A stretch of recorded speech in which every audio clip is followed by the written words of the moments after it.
Yo, what it is, you know what it is. Welcome to the Cheat Sheet. I'm your DJ Musa, and I'm super excited to have y'all with me today to give y'all a little understanding of what's going on. The Cheat Sheet is the interviews for us as students to get a little bit more information of how real life is. And so I'm bringing professionals and professors on, and today joining me, we have Mr. Mike Koenig. Mr. Mike was the class of '06, majoring in radio and television, and now he's the operational manager slash program director for a couple of your favorite Lufkin stations. So I'm gonna let him get into all of that. I'm not gonna give y'all all the secrets.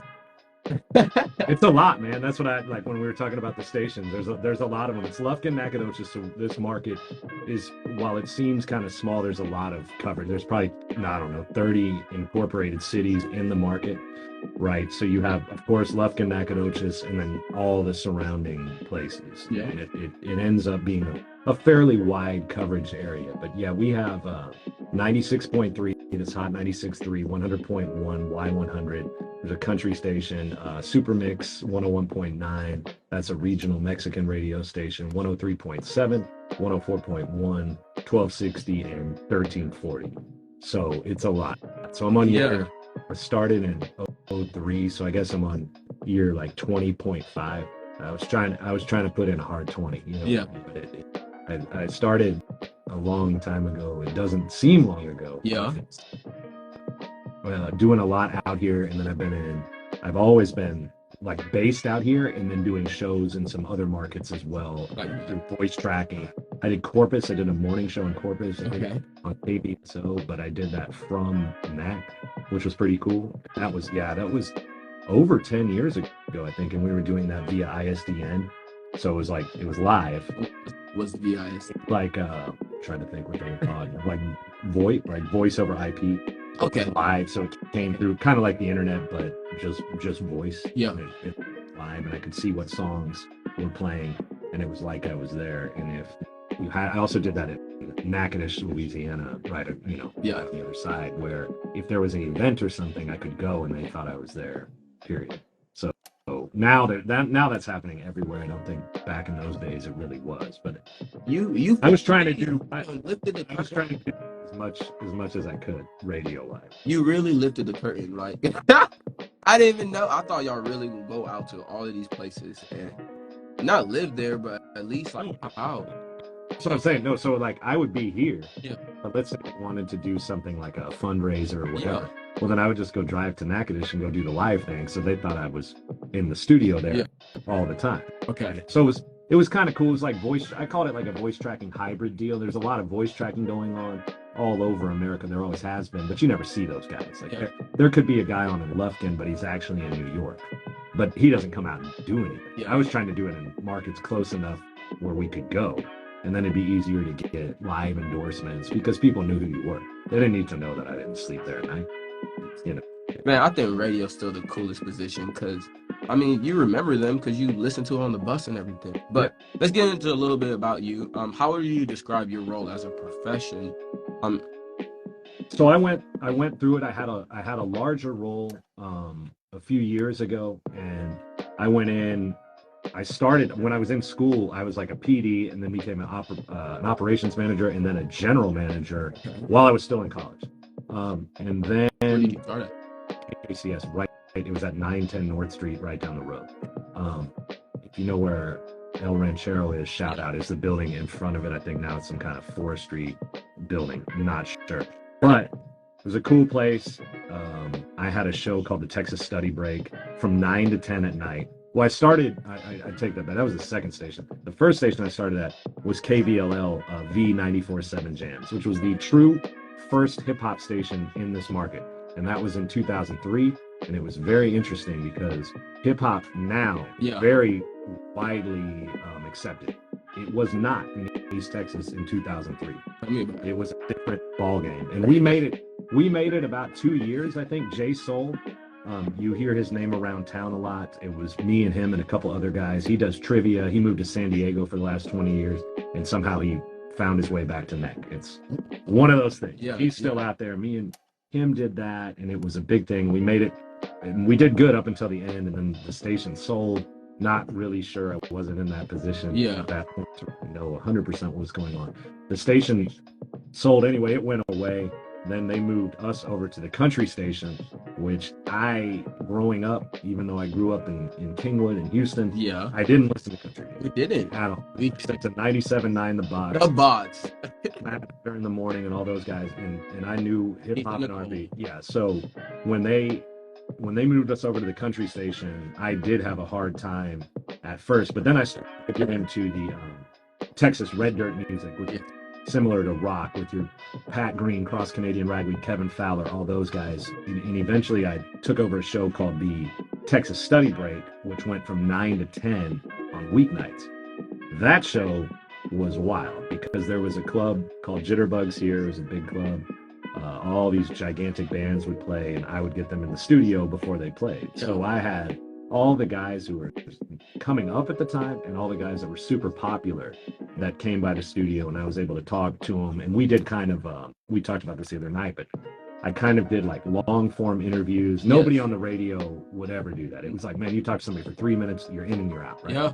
But I would talk to them, we'd play songs, talk to them, whatever, and then we would go to the club or whatever, and then like the next night I'd kind of wrap it up. It was a really cool deal what we did, and then that proceeded into just getting promoted. And in radio, sometimes, man, truthfully, all you have to do to get promoted is just be there. Okay, I was about to ask you that. Do you feel like you were just always a helping hand and looking to find? You don't have to be good. And that's really it. Just be there. Yeah. Somebody told me when I first came to SFA, man, if you just go. That was like the first. I moved here on a Thursday, right? This is sage advice coming from. Come on.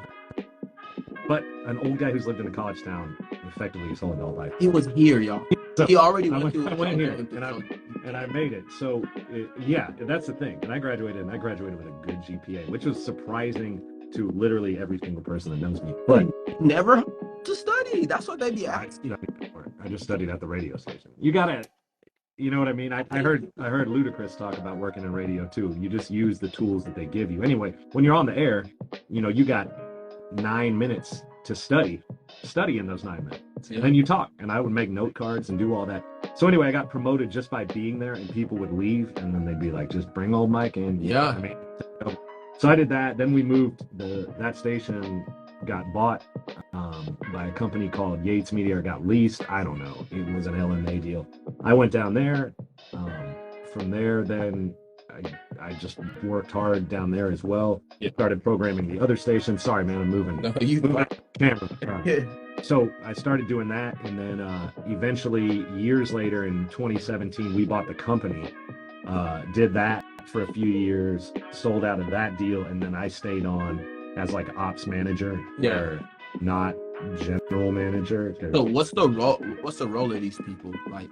General manager. Yeah. General manager is kind of over and I did that for a lot of years. They're over everything, like over sales, over programming. Because in the radio station and the commercial world, you have sales and programming, and those two worlds don't always gel. You're talking about two different kinds of people, and that's like the old show from the 70s, WKRP. They have whole episodes about that, right? About they called it the suits versus the dungarees, like enlighten me, like where you got a bunch of people that are out there selling, trying to make money and do whatever, like business type people, as you would say, and then you got the programming people, on the air people that are there to work and party and have fun, and they don't care about sales, right? So you kind of have these feuds where the sales people are like, hey man, I need you to do this, and you're like, we're gonna get to it. So the general manager is the person that's over everything. Okay.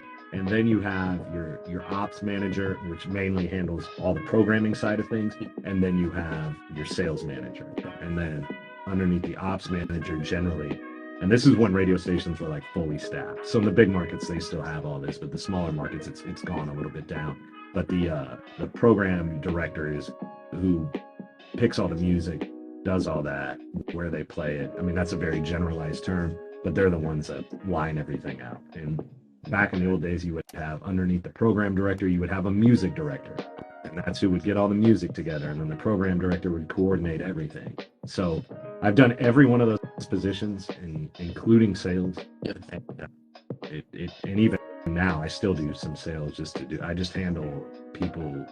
I handle clients. I feel like that nobody else wants to handle. So That's the nicest. I want to know. Okay, we're gonna go back a little bit because I see the work ethic, right? So I want to know, what was your hometown like? Where you said Kingwood, and how did that play into your professional life? Like, what lessons or values did? I don't know if it did, man, because I didn't. Well, when I was in school, in high school, I worked at Walgreens, Okay. right? But I didn't try hard in high school. Okay. Like I tried hard at Walgreens. Like I think I've always just been kind of better at work.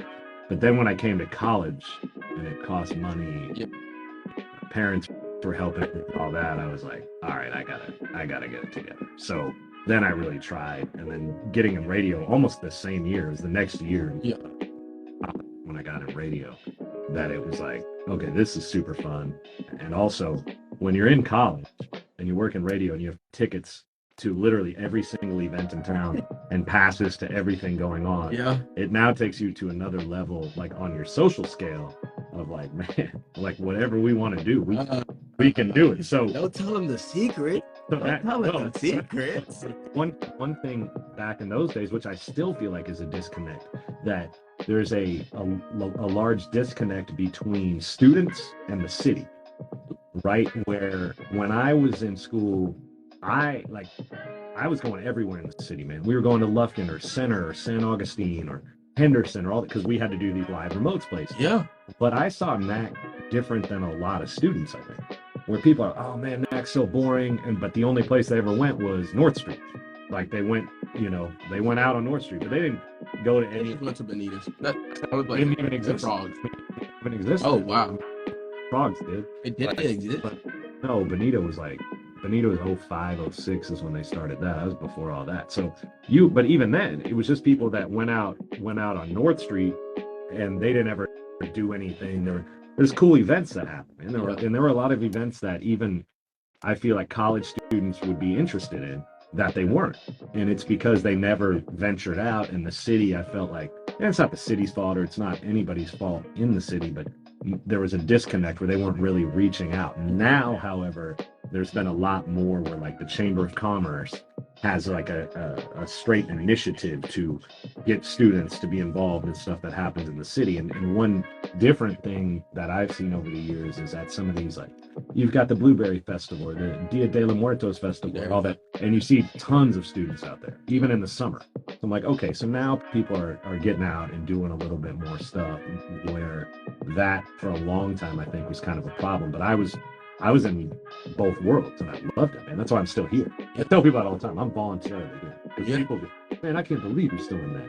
Like, okay. Then they want to come and visit or move back at some point, move the fam up there, and it's like, okay, cool, because it is a cool place if you figure out what it's worth, and it's cheap to live here. Okay. So the next thing I want to know is, can you highlight a project or a specific like set of your work that align most with your like passions? Did you ever start your own? When I got into the ownership side of things, absolutely. But on the other thing that I did was I was on the Texas Association of Broadcasters Board of Directors. I did that for 2 terms, so that was like 8 years. I was one of the younger guys on there. I was probably the least successful person on there, and I just mean that because I was like fairly young on there. I didn't have the accomplishments of most of the people, which to me was cool because I could sit in those board meetings.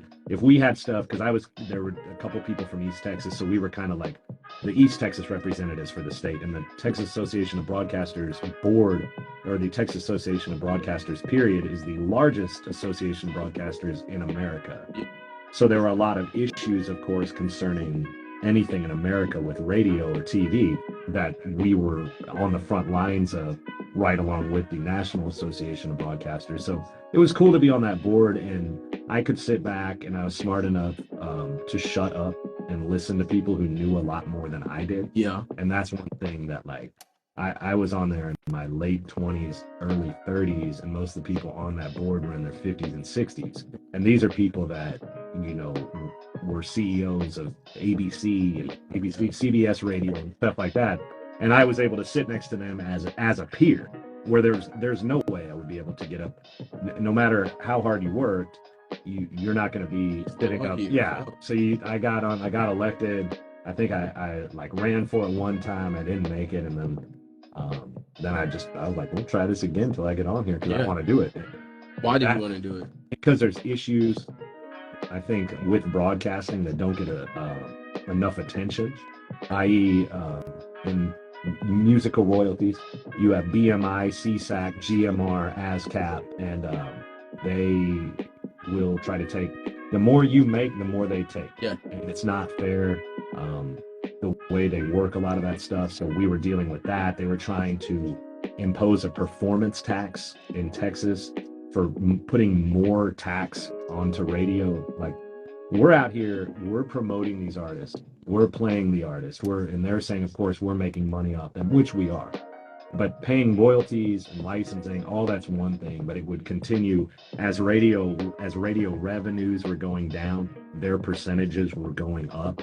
It was like as album sales, right? Like you guys in this room are not buying physical albums very much unless it's like a gift or something like that. So when album sales and CD sales started to go down, well, these guys they're not working for the artists. I mean, I'm sure they say they are, but it's mainly publishers for the most part. It's the record companies, the RIA.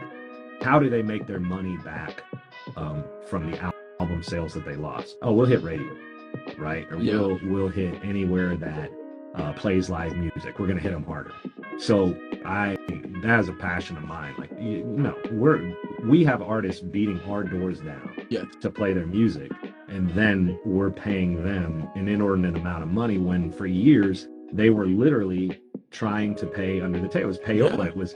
It just doesn't make any sense, and that was a big issue of mine that I thought we need to address this, and that's one thing. And then numerous other things that I wanted to have a role, or at least let people know my thoughts. And every other radio station owner or programmer or anybody in management, I want to speak up. Yeah, I'll speak up for something. And you being a young guy in there really gives you a bigger voice.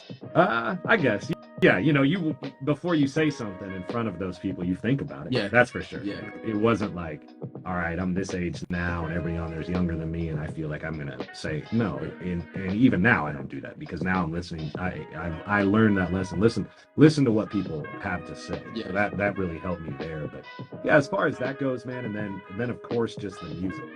Always the music and radio, whether it was Texas country or hip hop. Always I've had a passion for Houston hip hop. I mean, I grew up with it. I know all those guys. And when I went on to hip hop radio and we built 96.3 in 2009, which is still the only hip hop and R&B station in this market.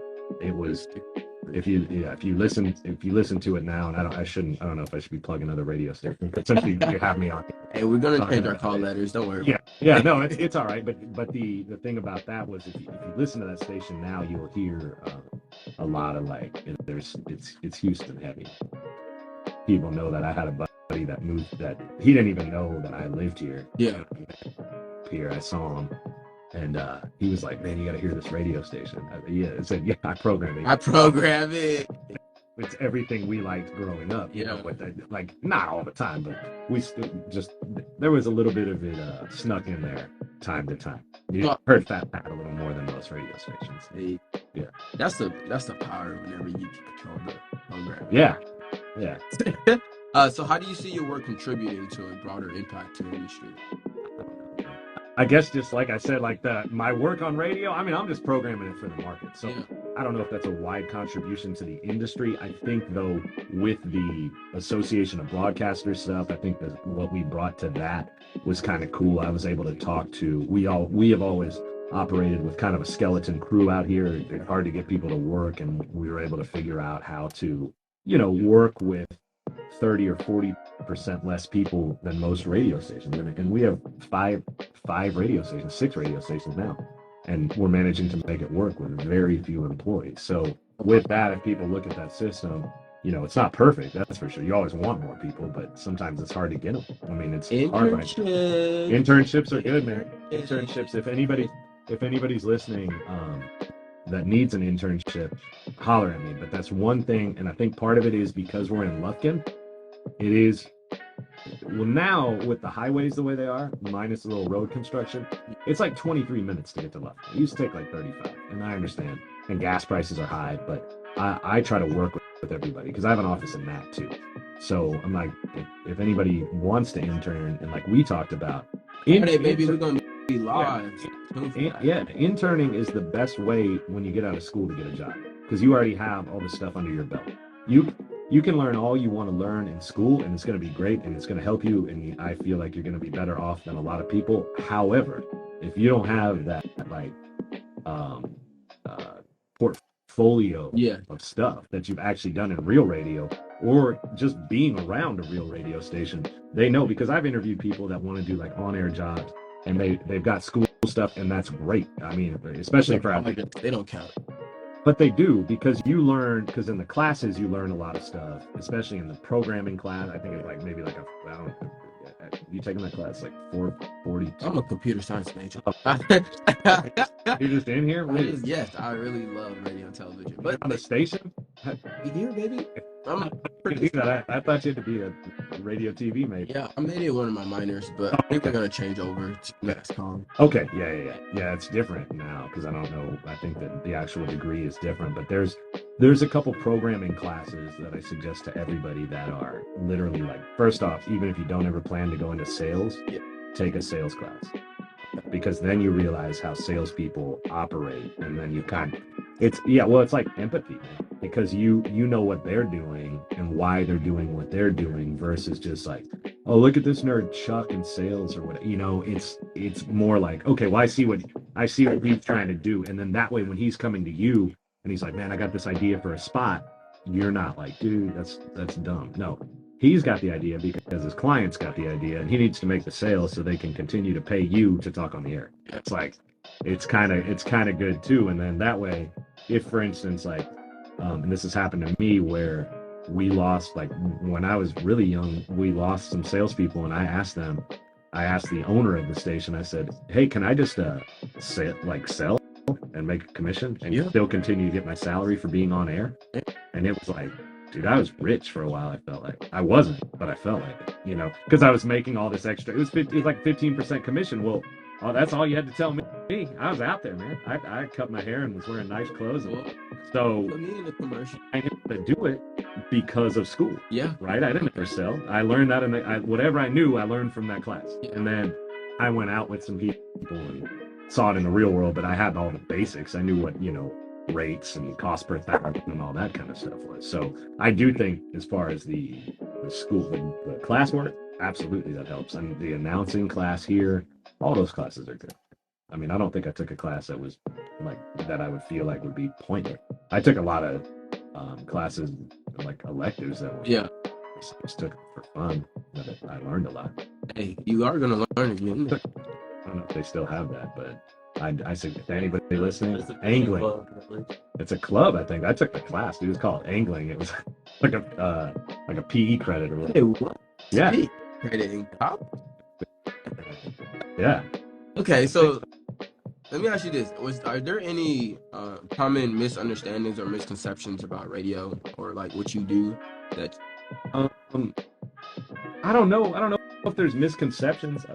I get a lot of the let me hear your radio voice, which is the voice I'm talking in now. Yeah. Common misconceptions. I guess people don't realize that. In addition to, unless you have, they called it like the 4 out the door or whatever, where you just do a show and leave. I mean, you're working a full day. 9 hours, yeah. You've got your shift, you've got production, you're doing commercials, you're recording public service announcements. And these computers don't go fast. They take their time. Yeah. Well, I mean, it depends. I use my own, like for editing stuff. I don't ever use what's at the station. Okay. Any station. It's all. I just use my laptop with Adobe and just crush it. Knock it out, record everything, and then knock it out. But yeah, as far as on-air stuff goes, it's hard to get the on-air jobs. But what I do suggest to everybody, if they want to go and try to work on air, is to do an internship, try to get a job, whether it's not necessarily here, but find a smaller market, blow yourself up in that smaller market, and then you go to the other, because then they'll want you. Yeah. But if you try to go apply at like we were talking about at KBXX in Houston, like you're not on the air at all out here, but you're on KSAU and you're going to apply at KBXX. That's gonna be a hard sell. Is it doable? Has anybody ever done it? Probably, but it's going to be hard. So build yourself up, build up a big portfolio, and then go take it to these people and say, look, this is what I've done. This is what I can do. And we talked about some people there that we both mutually knew that have really done well in this industry, and people that have interned with me, and then they were able to get, because I've taken those calls, those reference calls. They tell me, and I'm like, whoa, okay, cool. Like, this is like Fox News Dallas? Like, no, this is Fox News. You know, we had people go do that, and I'm like, man, and I'm talking about straight off the internship. So it makes a difference, man. And it's all about what you put into it, right? And you could sit at your house now with a USB microphone and make enough fake stuff that sounds real that you're not going to go to a station and say it's real. But if you just make a good fake air check, I don't even know if I'd call it fake, but if you just manufacture an air check that sounds incredible and act like you know what you're doing, I think you're a step up from most people. But with school and that, I mean, it's a good combination. No, I agree with you. So we know what we're supposed to be doing now. Y'all just got the advice and piece of wisdom. But now we're going to tackle the biggest question. What do you think is the future of radio? You have FM versus the streaming platform. So that's interesting. Now, the future of radio, I feel like will be fine. All of radio is going to have to change. Demos at some point. I don't know if it's going to be as music heavy as it is, but what day was it that the phone AT&T, the network went down? It's Monday, right? It's last week sometime. I don't know. Last Thursday, maybe. Thursday. Yeah. And people were panicking. Grown people were panicking. Grown people older than me that didn't have phones for the first 25 years of their lives were panicking. Connected to the Wi-Fi. What happened? Well, I think that was like I think the certain Wi-Fi was out too, like fiber. So if you had that, it was like there was a combination for some people. Oh, they didn't. You completely just. But you know what's there? The radio. You know what was there in the hurricanes and in the freeze and in everything else where the phone towers went down? Mm-hmm. Radio. So you're always going to have that side of things on the emergency side. The other thing is with streaming, you can, like there are live podcasts, or there were with Joe Rogan when he was on YouTube, that was like semi-live or live. And that's cool. That's great. That's the most downloaded podcast, I think, in the world. But is everybody going to do that? There's going to be a lot of technology that's going to have to be beefed up to where podcasts and all that can be streamed live. And it may not even be a podcast. It's just streaming live stuff is just not quite there yet. Mm-hmm. So how does FM compete with streaming? I guess is kind of the where this question really is I think it'll be on sports, anything local, stuff like that. Yeah. That's where it's going to be. If you've got a big show and you're on FM and people know it, whether they're in their cars driving, and I think most of radio consumption now, like actual radio consumption, is in a vehicle. So if you've got a big show, like let's say your show, this particular show gets real big, the cheat sheet, people are just going to not listen to whatever they're listening to on their phone and just listen to it on FM. Yeah. But it's live. And the other side of that is one step further is the call-ins. If you have a show where people can call in and you can argue with them, I mean, I'm sure you could handle that. Of course. Yeah. Well, you're not competing with that on a phone, on anything that's coming through streaming wise. You've got, yeah. I'm about to give you some new ideas. Yeah, well, but that's it. You say something semi-controversial or whatever. Well, now people are going to call in and you're arguing and people are listening. That's not duplicated right now on streaming platforms. or on a local sense. I mean, if you're listening to a national radio show that's really big and people are trying to call in, what are the options for you to call in? But if the cheat sheet starts talking, or you start talking about something that makes the campus mad, well, me trying to get in and call you, that's not going to be that hard. Catch you on my live. Like, catch me on my... You've got that, but if you're driving, if you're doing all that, that's all hard. True. To flip on the radio, that's not too difficult. Okay, that's So, right. so you still got that. So you may just turn. Oh man, it's a 620 or whatever. I'm gonna put the cheat sheet on and not listen to Spotify or whatever you listen to, Apple Music on your phone, or Pandora with commercials, which is even wilder to me. But you just listen to what's on the radio. But I don't think that can be messed with, right? With just like if somebody's doing a local sports show. Well, I mean, if they're talking about what happened with NAC football or SFA, and like the coaches show for SFA, they got here, people listen to that, people call in, people do all that. So those kind of things are what radio is going to have to evolve more into. And then on a music side, I firmly believe it's just a matter of skewing up on the age. People maybe that demo that is 65 plus, 60 plus, 55 plus, they're still listening to the radio. So you change your programming more to orient to them. And that's just what it is. But like I said, with what we've found now with hip hop and R&B, with urban contemporary radio, is young people are still listening to that. And I think the reason for that is, like you're doing in here, the Breakfast Club years ago started with probably 12 years ago, started all that. And anytime they're a big boy in LA, they started with all that, and people just associated, like, oh man, I saw Offset or whatever on the Breakfast Club, or the famous that Birdman thing was 10 years ago, I think. But it's still gonna play. People see that, and they saw these guys on the radio in a different light, and those interviews weren't even live. So they put that out, and that's always kind of I feel like has kind of kept urban radio a step ahead with younger listeners, because of the technology and because of the way they were putting everything out there. So you have the influencers coming out, right? Like YouTubers started getting big, TikTok stars, Instagram stars, like all these people building up their own portfolio. Do you see any integration with that? As far as like those, like the social media platforms and everything? Possibly. I mean, I think the social media, I know we use, well, everybody does. Of course, radio stations are going to use social media just like anything else to kind of boost their brand, to get listeners, to do whatever. And that's another advertising media. So yeah, could they do that? Or I'm sure there's plenty of influencers that are taking an FM show, and there are. You see it with even actors that are like, oh, this guy's on the radio now, and even on the big stations, man, on like the Power 104, there's some celebrities on there doing that, and it's just a way. But also, people are talking about the decline of radio, and surely it's not as big as it was 20 years ago, just because you've taken away, or 10 years ago, you do have the streaming, you do have everything else.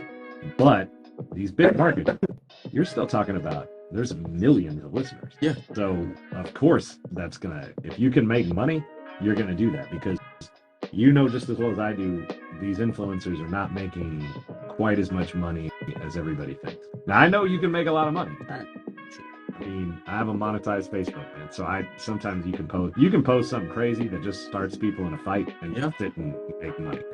But at the end of the day, the company's making all the money. Yeah. They're breaking you off a little bit. Yeah.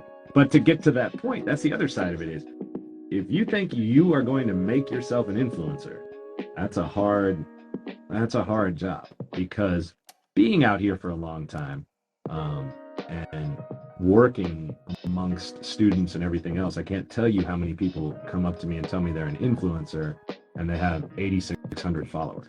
It's like, I can't be sure, because I'm no expert, but like, I don't think 8,600 followers is an influencer. No. Maybe if you have 8.6 million, now we working. Because even the people who engage with your content, it's going to be like a fourth or an eighth of that following list. So I don't think, and maybe 3%. Thank you. It's pretty low. So, but if you have a couple good posts, man. I mean, that's it. But how long can you keep that going? I don't know. We don't know. I don't think there's been influencers for 10 years. Right? Yeah. I mean, I don't know when all that. So let me ask you this: if we have the ability, like the students now have the ability to adapting radio, in any way possible, like we pretty much have the freedom for it. For being somebody who's been in the industry, what would you want to see things improve? More of what you're doing right now. And I'm not saying that to boost you up. What I'm saying is, I am saying that too. But the main thing is there's the long form stuff that radio has been so scared of for so many years. Oh man, don't talk to this guy for more than 3 minutes, and definitely don't do an interview going into a commercial break because you're just going to lose everybody. I think that deal is going to go away. We're going to have more long form stuff where even country music now, like if an artist comes through where I used to just talk to him for a couple minutes, now what I do is I'll talk to him, we'll play a song, we'll talk, whatever, and get where people can know this. And this is where I think podcasting has had an influence on radio. Like we talked about with Joe Rogan, which whether you like him or not, I mean, the numbers don't lie, as they say.